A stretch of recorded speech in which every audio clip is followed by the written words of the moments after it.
Hey, schön, dass ihr wieder da seid. Jetzt haben wir wieder Plattencover, die wir euch vorstellen wollen. Zum Beispiel das von Dire Straits. Guru, Guru. Und wir haben was von den Peppers dabei. Und Tool. Und dann noch It's a Beautiful Day. Jetzt Frags Music.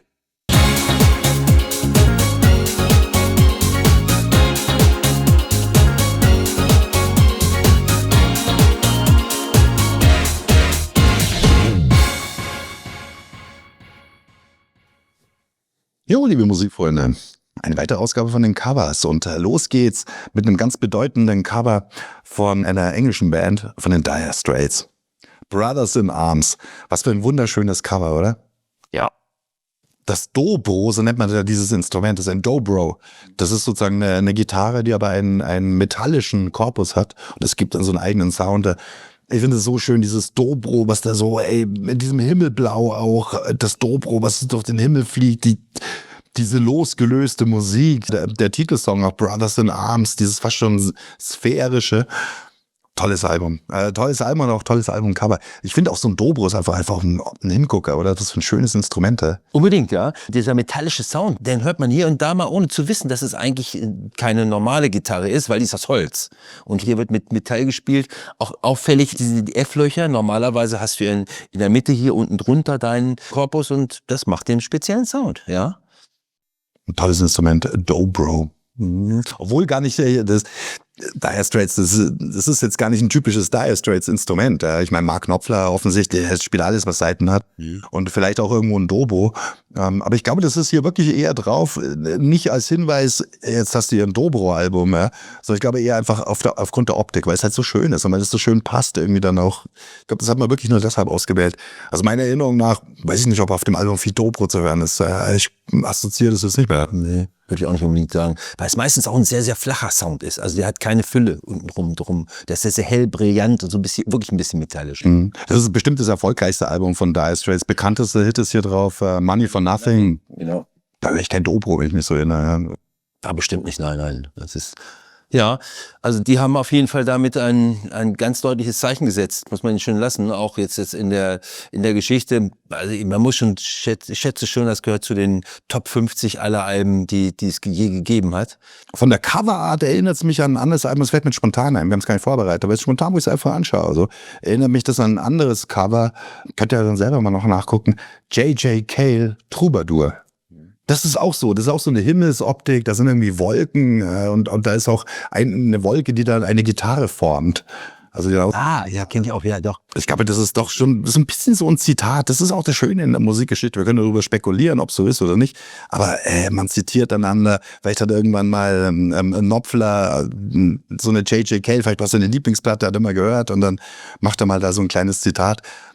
Ob so ist oder nicht, wissen wir nicht, aber das ist das Schöne. Deswegen können wir die ganze Zeit über diese Themen diskutieren. Aber das Ergebnis ist immer offen. Ne?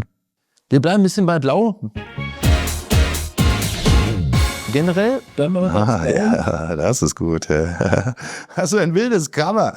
Ja, das ist von der Band, es ist hier gar nicht direkt auf den ersten Blick zu erkennen. Welche Band ist es denn? Ne? Genau, die Band heißt Guru Guru. Hat vielleicht auch noch nicht jeder gehört. Das ist eine bedeutende Krautrock-Band wieder. Experimentelle, progressive Rockmusik aus Deutschland. Manni Neumeier ist hier der Mann, um den es vor allem geht, der immer bei Guru Guru der Bandleader war. Und Guru Guru heißt die Band dann dieses Wortspiel irgendwie mit Känguru. Ich finde ich auch so krass. Ich meine, wie einfach, und das ist nicht, weil die Dilettanten waren, sondern das ist auch eben so ein künstlerischer Ausdruck, Dilettantismus, wie das hier gemacht ist. Ich meine, heute, wo wir verwöhnt sind, so mit Computergrafiken und der KI, was ganz alles.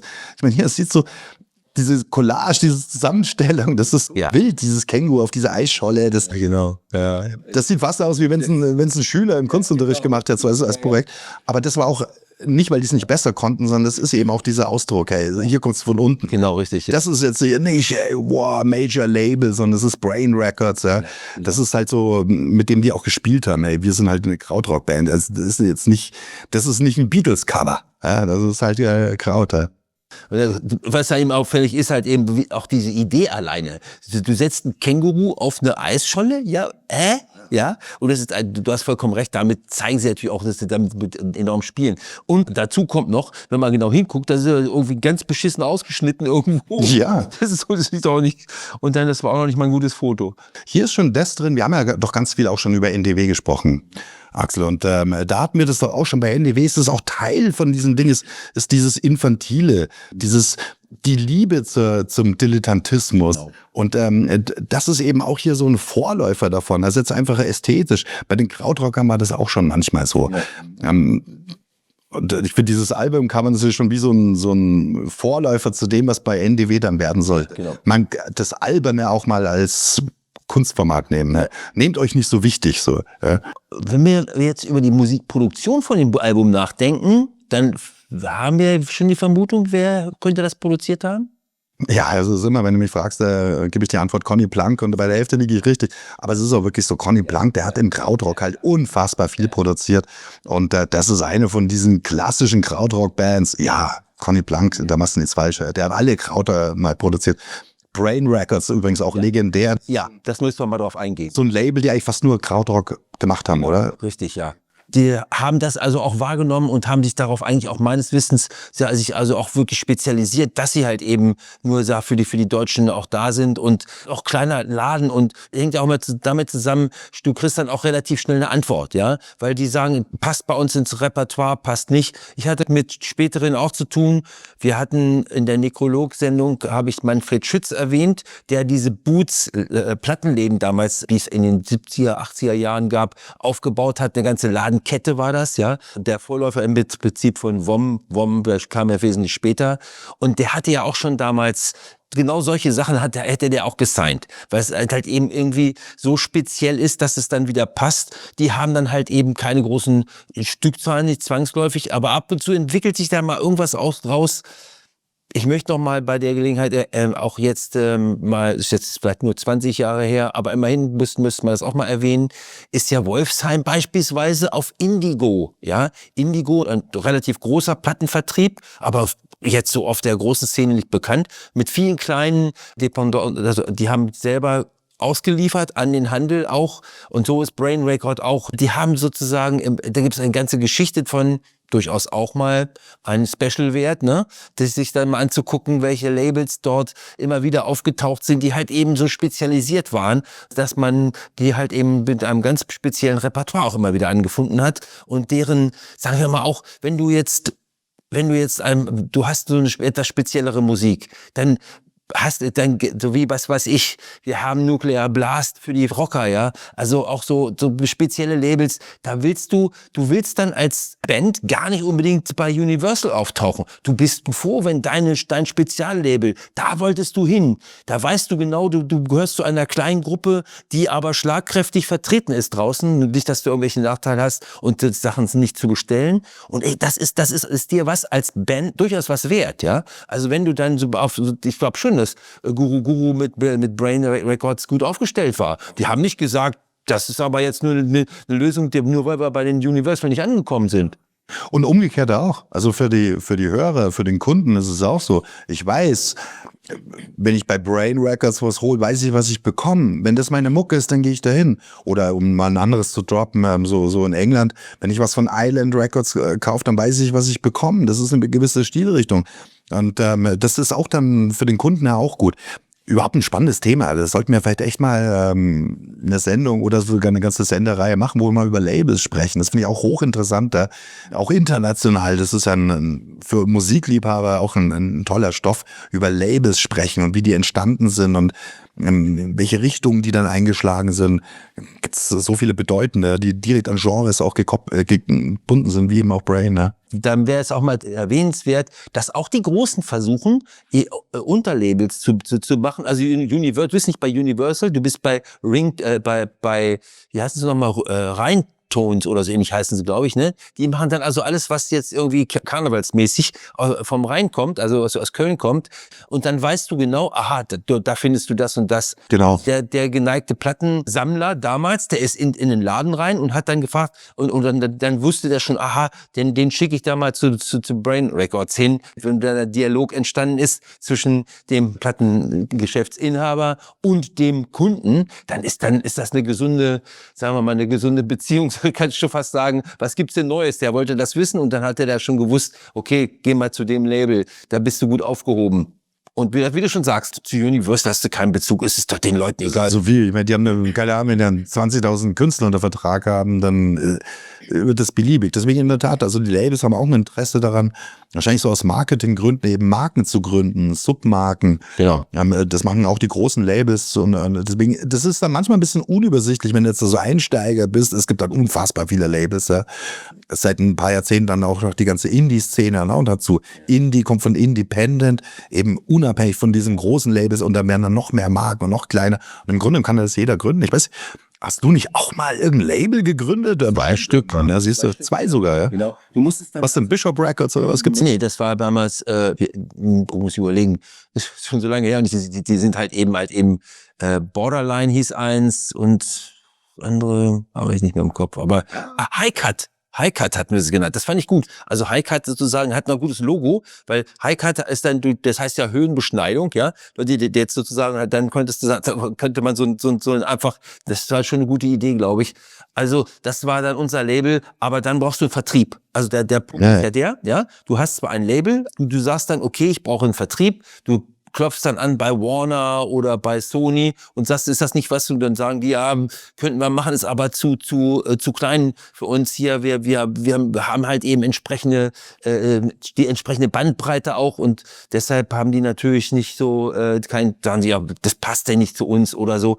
Aber eins wollte ich noch unbedingt erwähnen, als mit Axel B. und der Hammer in die Neue Deutsche Welle mit eingestiegen bin, da haben die, weil sie gemerkt haben, das interessiert, das war damals die Polygram, heute Universal, die haben damals unter Polygram haben die das so gemacht, dass sie gesagt haben, wir lassen ein Label wieder aufleben. Das hieß Phonogramm. Und dann haben die das aus der Versenkung geholt, haben gesagt, pass mal auf, das passt jetzt, wo wir Neue Deutsche Welle machen, da versuchen wir das, also damit zu branden, altes Label, Asbach uralt, noch aus den 60er sogar noch, ja. Das haben die dann sozusagen rausgezogen wieder, haben gesagt, wir füllen das jetzt mit neuem Leben. Das hat auch damit zu tun, weil man muss sich das so aus der damaligen Zeit so vorstellen, die Plattenläden sind ja besucht worden von den Außendienstlern. Die sind ja rumgelaufen und wurden dann gefragt, was hast du Neues? Und dann packen die aus und dann kommt wieder, wir haben das Phonogramm-Label wieder reaktiviert, weil wir sehen den Grund, wir sehen da eine gute Chance, auch mit dieser frechen deutschen Art, vielleicht haben die NDW vielleicht auch gar nicht gesagt, wissen wir nicht, haben wir aber ein neues Label und da hat ein Label wieder aus der Versenkung und da werden wir uns auf das konzentrieren und dann macht es auch Klick natürlich, logischerweise bei dem Plattenladenbesitzer, der dann sagt, ja, aha, okay, dann weiß ich ja, was ich wem, wo, wann, was empfehlen kann.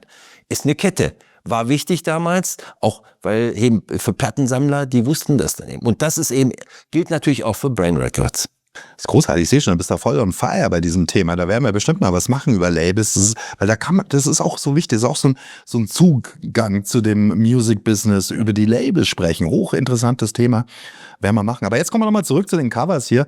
Schmeiß mal das nächste rein. Was haben wir da noch am Start? Die Peppers aus California.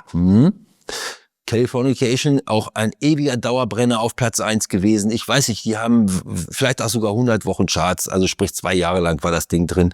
Das ist also auch ein Dauerbrenner gewesen, das weiß ich noch ziemlich genau. Finde ich natürlich als Cover, also rein dieser Kontrast irgendwie, das Rot in dem Swimmingpool mit dem Blau des Pazifischen Ozeans. Was assoziiert das Rot? Feuer, Burning, es brennt. Und das ist auch irgendwie, ist vielleicht auch schon ein Clou auf diese Platte, denn da sind ja schon auch Texte drauf, die äußerst kritisch sind auch. Ich meine, es sind Kalifornier und die lieben bestimmt auch ihr Land und so weiter. Aber sie sehen das auch kritisch, diese Californication, das würde man übersetzen können als Kalifornifizierung oder sowas. Und allein das zeigt es ja schon, dass die das kritisch sehen, dass so die American Way of Life, nein, die California Way of Life der tatsächlich in den 70ern vielleicht auch für uns Europäer, das war, wow, Kalifornien, das ist die große Freiheit, das ist Rock'n'Roll und Surfen, cool. Aber dass daraus ein Lebensstil wurde, der dann jetzt auf die ganze Welt übergreift, die Kalifornifizierung. Und das ist, was die hier kritisch erwähnen. Und da sind ja Texte drauf, wo du ganz viele Clues siehst. Jetzt, ich ziehe nur eins aus dem Kopf.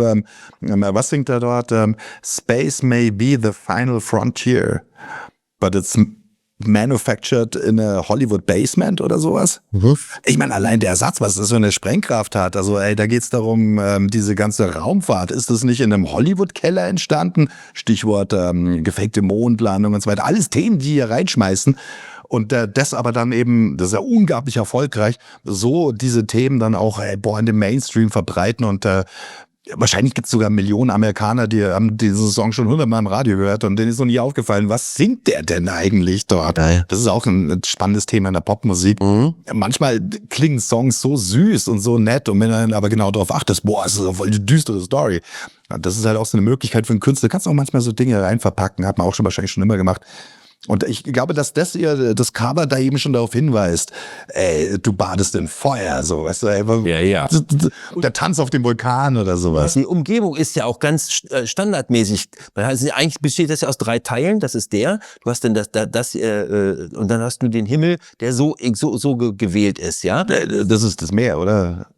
Das ist der Pazifik. Oder siehst du den Himmel? Okay, wow, shit, vielleicht liege ich falsch. Ich hätte jetzt eher gedacht, das ist so wie in den Hollywood Hills, weißt du, das ist eben ein bisschen auf den Bergen und du schaust von den Bergen, schaust du dann runter und du hast im Hintergrund den Ozean. Ja, die Perspektive. Aber okay, ja, vielleicht liege ich auch falsch. Die Perspektive ist schon so, dass der auf Höhe ist. Gebrochene Wellen und so, oder? Hier, das ist doch kein Himmel, oder? Ja, du hast recht, aber das hätte viel flacher sein müssen. Das ist irgendwie, deshalb macht das auch so widersprüchlich, weißt du, was ich meine? Ah, ja, okay. Also, wenn du die Blickwinkel hättest, dann, wenn du stehst an einem Swimmingpool, dann kriegst du ungefähr so ein Bild. Und dann wird es ja das Meer bergauf sein, das glaube ich kaum. Mich erinnert das ganze Bild, könnte irgendwie so ein reiches Haus sein, irgendwie am Cielo Drive, weißt du, so oberhalb von, in Amerika, in Los Angeles. Es wird dann sehr schnell bergig, dann Hollywood, da geht's in die Berge hoch. Und die reichen Leute haben dann oben in den Bergen halt ihre Grundstücke und Swimmingpool und dann halt den unbehinderten Blick auf den Pazifik ist natürlich schon nice. Wahrscheinlich, wenn man jetzt sich so ein bisschen nach links drehen würde, man da hinten dann die Skyline von Los Angeles sehen oder so. Ja. Er ist schon widersprüchlich, aber meine, gut, das steht ja auch für die Band. Ich meine, die hat ja immer polarisiert, muss man wirklich sagen. Und auch, jetzt auch von den Typen her. Das muss man auch da sehen. Ich meine, insofern passt das schon. Dann sind es ja irgendwie. Musikalisch muss man irgendwann mal sprechen, aber Hammerband natürlich, die Peppers. Auf jeden Fall. Gut, wir haben auch noch weiteres. Nämlich jetzt kommen wir mal zu den Specials und zwar dahingehend, dass wir also uns auch auf die Suche gemacht haben, gibt es vielleicht auch nicht nur diese flachen LP-Cover, die man so kennt. Nein, manchmal kann man sie aufklappen. Da werden wir auch ein paar Beispiele sehen. Und manchmal hat man auch das Inlay, was Besonderes ist, so zum Beispiel da, wo die Platte also sozusagen in dem Sleeve drin ist. Das ist ja auch nochmal ein Thema. Und das ist jetzt das Besondere an dieser Platte. Die Band nennt sich Tool, ja, also Werkzeug, wenn man es so übersetzt. Und 10.000 Days heißt das Ganze. Und hier kommt's nicht so einfach rüber, weil man muss, also das ist ja das, wenn man das sozusagen draußen das so sieht, dass der Plattenkäufer erstmal. Und wenn er jetzt hier reingeht, dann hat er hier so eine Art Brille, die hat, wenn er sie drüber schiebt, kriegt er so einen Stereo-Look. Das ist so das, was man hier versucht mitzuteilen. Ist es sowas wie diese 3D-Brillen, die es irgendwann mal gab, so wo du so ein rotes und ein grünes Plastik drin hast? Ich glaube, es ist sowas.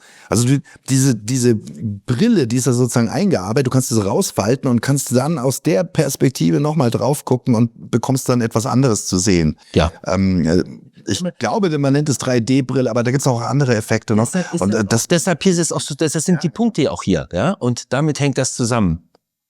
Und der Typ, der dieses Plattencover gemacht hat, den sollten wir vielleicht auch erwähnen, denn wir sehen hier unten auch ein paar Kunstwerke von dem, das ist Alex Gray und der macht halt diese Art von Kunst, also so ein bisschen so New Agey, ein bisschen trippy, ein bisschen spirituell, auch großartige Werke und das finde ich auch so cool, weil das dann in der Band wie Tool dann eben auch wieder auf Leute wie Alex Gray dort zurückgreift, die ja letztens dann auch deren Tradition erreicht, bis zurück in die 60er von der Kunstform Psychedelic Art und so weiter. Und da wird dann auch schon wieder deutlich, auch Tool sehen sich halt in dieser Linie. Und das finde ich großartig, weil da gehören sie auch hin. Das ist wie eine andere Generation offensichtlich, aber die wissen auch, was eben vorher kam, wo sie herkommen. Ne? Ja, psychedelisch, ich finde, da ist das so optimal geeignet für, ne? Also, vielleicht kann man es nicht so sehen. Wir sehen ja hier auf der einen Seite, denkt man jetzt ist jemand von vorne, aber wenn wir genau hingucken, sehen wir ja auch hier, dass das dann nochmal sozusagen aus dem Kopf noch zwei seitliche sind.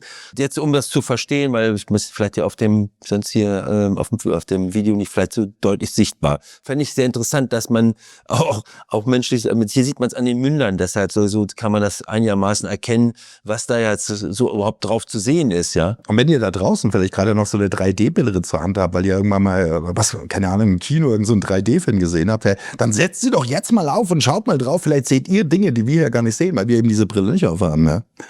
Vielleicht geht der Effekt auch über dieses Video hier. Auf jeden Fall, das wird mitgeliefert hier. Das muss man vielleicht noch erzählen, weil das gehört mit in diese ganze Verpackung mit rein.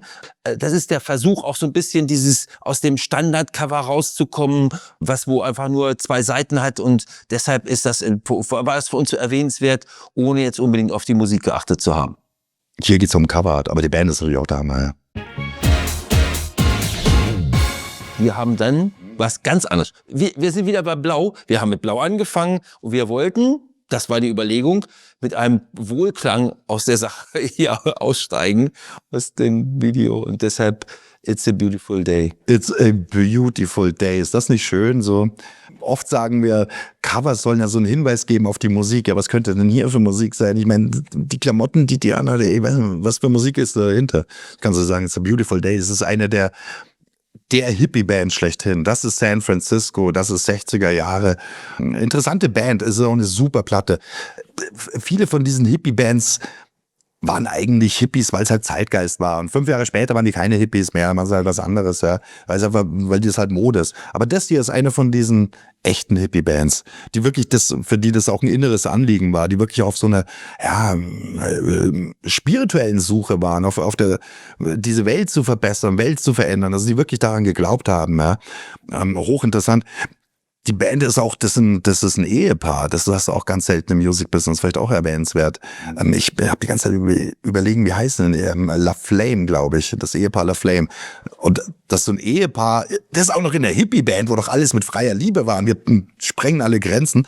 Das ist höchst ungewöhnlich. Aber das ist eine der großen Hippie-Bands. Tolles Cover. Und strahlt es eben aus. Dieses Positive, hey, es ist ein schöner Tag, genieße einfach den Tag. Und da saust du, das ist ich habe tatsächlich die Platte zu Hause, die kannst du dann aufklappen, und dann wird es erst richtig deutlich. Dann ist da so ein Bild, die Silhouette der Band von hinten im Sonnenuntergang, und allein schon an der Silhouette erkennst du, das sind Hippies, weißt du, so, ey, der eine hat so einen riesen Hut und das sind Tücher und so und lange Haare und wallende Kleider. Und da geht's ganz viel auch um Liebe. Und da steht dann auch innen drin dieser Spruch: For those who love, Time is Eternity. Das ist halt, kriege ich richtig Gänsehaut. Absolut großartige Platte, wenn man auf so Musik steht. Einen Anspieltipp gebe ich euch noch hier. Hört mal Whitebird an. Whitebird, It's a Beautiful Day. Toller Song. Das ist halt wahrscheinlich auch die Wolken. Ja, das sieht man nach Freiheit aus. Also das muss man immer sagen. Das ist für mich also sehr erkennbar, dass es hier doch um Freiheit auch geht. Und man weiß gar nicht, wo steht die eigentlich? Ist das jetzt oben auf dem Hügel oder was? Irgend so ein Fels, so ein Stein. Ne? Ja, genau. Aber muss ja schon ganz weit oben sein. Das würde man ja unten ein bisschen Landschaft sehen, ne? Fast wie der Hermit von Led Zeppelin, oder? Nee. Ja, also wie gesagt, Beautiful Day, das wäre, ja. Ich weiß nicht, soll man jetzt nach der Platte noch eine andere drauflegen? Weil das wäre eigentlich ein wunderschönes Motto, euch zu verabschieden. It's a beautiful day. Weißt du, mit diesen schönen Hippie-Vibes. Die Welt ist schön, alles ist voller Liebe. Und wer richtig liebt, der soll unendlich leben. Das sind doch schöne Schlussworte. Und ich würde sagen, mit dem schmeißen wir uns raus für heute. Schön, dass ihr wieder am Start wart, dass ihr uns gefolgt seid bis zum Ende. Und weiterhin gilt, bleibt uns gewogen. Bleibt dran, denn wir haben noch viel mehr zu bieten.